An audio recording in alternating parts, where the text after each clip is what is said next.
Welcome করছি নাটকবাজের আরও একটি ভিডিওতে। আজকে আমরা কথা বলবো কাশ্মীরি বইয়ের সংসার এই নাটকটি নিয়ে। এই নাটকটিতে অভিনয় করেছেন শামীম হাসান সরকার এবং জেবা জান্নাত। এই নাটকটি নিয়ে এরই মধ্যে বিভিন্ন নাটকের গ্রুপগুলোতে সমালোচনা হচ্ছে এই কারণে বাংলাদেশে এত সুন্দর সুন্দর কাহিনী নিয়ে নাটক আছে, এখানে কেনই বা পরিচালক কাশ্মীরি বউকে নিয়ে একটি নাটক বানাবে যেখানে তাদের হিন্দি বলা বা উর্দু বলার বাচনভঙ্গি এতটাই মানে খারাপ লাগতেছিল যে শুধু শুধু কেনই বা ভিন্ন দেশের ভাষা যেটা আমাদের কাছে সহজলভ্য নয় সেই বিষয়গুলো কেন পরিচালক নিয়ে এসে হাসির খোরাক তৈরি করে সেটা আমার বুঝে আসে না। এখানে জেবা জান্নাত, শামীম হাসান সরকার বা যারাই আছে, যারা হিন্দি বলতেছিল বা উর্দু ভাষা বলতেছিল, আসলে তারা আসলে কি বলতেছিল সেটাই আসলে অনেকের কাছে বিরক্তির কারণ হয়েছে। জানি কাশ্মীরি বইয়ের সংসার এই নাটকটি একটি ফানি ধাঁচের নাটক, যদিও ফানি ধাঁচের নাটক হয়, আমরা অনেক শামীম হাসান সরকারের ফানি নাটক দেখেছি।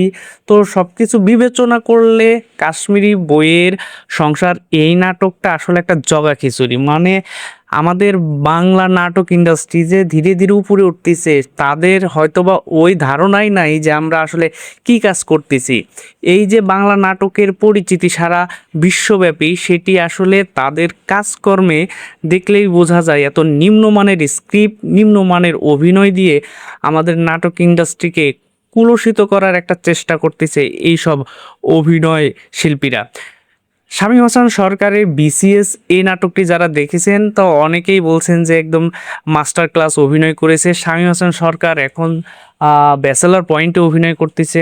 তার ভালো ভালো অভিনয় করার অনেক নাটক রয়েছে, অনেক দক্ষতা রয়েছে, সেটা নতুন করে বলার কিছু নাই। কিন্তু এরকম থার্ড ক্লাস একটা স্ক্রিপ্টে যে যখন কাজ করে তখন সেটা আমাদের মতো নাটক পাগল দর্শকদের জন্য খুবই দুঃখের বিষয়। সো যারা কাশ্মীরি বইয়ের সংসার এই নাটকটা দেখেছেন তাদের কাছে কতটা খারাপ লেগেছে সেই মন্তব্যটি কিন্তু অবশ্যই আমাদের কমেন্ট সেকশনে জানিয়ে যাবেন।